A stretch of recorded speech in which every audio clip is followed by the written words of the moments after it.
Hampa tengok tak game semalam? Malaysia naik ranking FIFA lagi. Bukan naik satu, tapi naik dua sekaligus. Potong dua negara Afrika iaitu Gambia dan juga Namibia. Semua ni jadi lepas Harimau Melaya ni belasah Nepal 1-0 dekat Bukit Jalil. Gol satu je, tapi mata yang Malaysia perolehi iaitu 6.88. Hari ni aku nak cerita dengan lebih detail macam mana kemenangan tu bagi kesan besar dan apa makna 6.88 mata tu dan apa cabaran seterusnya untuk Harimau Melaya. Mula-mula kita recap dulu yang Malaysia ni turun untuk perlawanan kumpulan F lawan Nepal. Dekat acah ketah ni memang kita lah pasukan favourite. Tapi dalam padang ni Nepal ni bukan calon-calon pasukan. Mereka main bola, long ball dan fizikal mereka memang kuat.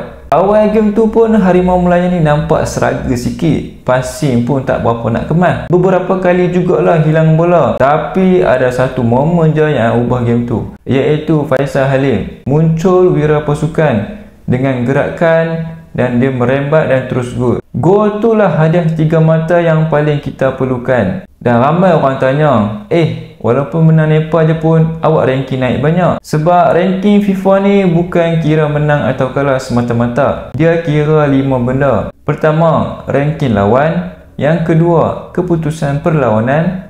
Dan ketiga, penting tak perlawanan tu. Keempat, harapan menang.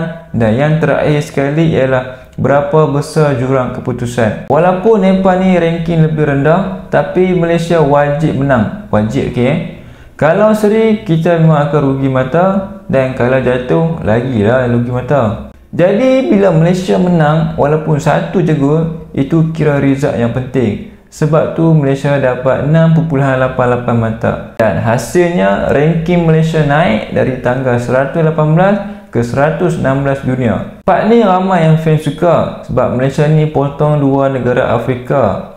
The Gambia 117, Namibia 118. Bukan senang nak potong negara Afrika sebab pemain-pemain mereka ni ramai main liga yang besar. Ranking pun selalu stabil. Tapi disebabkan game-game lain mereka ni tak perform dan Malaysia pula keep collecting point, kita naik slow-slow. Dan yang best ialah ranking masa nyata sekarang ni letak Malaysia steady je dekat 116.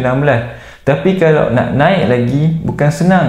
Makin tinggi kedudukan, makin kecil mata kita boleh dapat. Dan kalau nak masuk top 100 pula, itu perlukan kemenangan berturut-turut dan kena lawan tim yang lagi kuat. Dan kita tak boleh lupakan jasa coach baru iaitu Peter Chaklamovski. Aku perasan yang satu benda ni iaitu Malaysia ni main lebih tenang, lebih sistematik, build up pun ada identiti. Nepal dalam game ni walaupun tak perfect, tapi ada struktur.